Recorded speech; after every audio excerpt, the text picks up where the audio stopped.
ಎಲ್ಲರ ಬದುಕಿನಲ್ಲೂ ಬರುವ ಹಾಗೆ ಪ್ರತಿ ವರ್ಷದಲ್ಲೂ ಕೂಡ ಕಹಿ ಮತ್ತು ಸಿಹಿ ಘಟನೆಗಳು ಬಂದೇ ಬರ್ತವೆ. ಯಾವುದನ್ನು ಕೂಡ ಧನಾತ್ಮಕವಾಗಿ ತೆಗೆದುಕೊಳ್ಳೋದು, ಎಲ್ಲರನ್ನೂ ಕೂಡ ಸ್ಪೋರ್ಟಿವ್ ಆಗಿ ತಗೊಂಡು ಎಲ್ಲನೂ ಕೂಡ ಸಮಾನವಾಗಿ ಸಂಭಾಳಿಸ್ಕೊ ಹೋಗುವ ನಿಟ್ಟಿನಲ್ಲಿ ಕೆಲಸ ಮಾಡಿ. ಸರ್ಕಾರಗಳು ಯುವಕರಿಗೆ ಹೆಚ್ಚು ಉದ್ಯೋಗ ಕೊಡುವ ಆದ್ಯತೆಯಲ್ಲಿ ಹೆಚ್ಚು ಕ್ರಿಯಾಶೀಲವಾಗಿ ಕೆಲಸ ಮಾಡಿಲ್ಲ. ವಿದ್ಯಾರ್ಥಿಗಳು ತುಂಬ ಈ ಸಮಾಜದ ಬೇರೆ ಬೇರೆ ದುಷ್ಪರಿಣಾಮಗಳನ್ನು ಬಿಡುವಂಥ ಕರ್ತವ್ಯಗಳು ಮತ್ತು ಕೆಲಸಗಳಲ್ಲಿ ತಮ್ಮನ್ನು ತೊಡಗಿಸ್ಕೊಂಡಿದ್ದಾರೆ.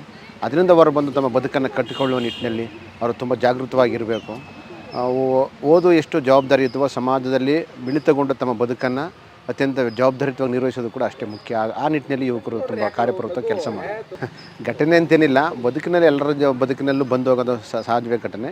ಬಟ್ ಕೆಟ್ಟ ಘಟನೆಗಳು ಯಾವತ್ತೂ ಕೂಡ ನಾವು ಪ್ರತಿಬಿಂಬಿಸ್ತೆ ಬದುಕನ್ನು ಧನಾತ್ಮಕ ತಗೊಂಡು ಆ ಮುಖೇನ ಬದುಕನ್ನು ಅತ್ಯಂತ ಕ್ರಿಯಾಶೀಲವಾಗಿ ಇಟ್ಕೊಳ್ಳೋ ನಿಟ್ಟಿನಲ್ಲಿ ಕೆಲಸ ಎಲ್ಲರಿಗೂ ನನ್ನಷ್ಟೇ ಅಲ್ಲ ಎಲ್ಲರಿಗೂ ಒಳ್ಳೆಯದಾಗಲಿ ಅಂತ ಎಲ್ಲರನ್ನು ಪ್ರೀತಿಯಿಂದ ಸೌಹಾರ್ದಯುತವಾಗಿ ಪ್ರೀತಿಸುವ, ಪ್ರೇಮಿಸುವ, ಸಹೃದಯಿಸುವ ಆ ನಿಟ್ಟಿನಲ್ಲಿ ಕೆಲಸ ಮಾಡಬೇಕು ಅಂತೇಳಿ ನಾನು ತುಂಬ ಸಂಭ್ರಮದಿಂದ ಅದನ್ನು ಸ್ವಾಗತಿಸಿದ 2026.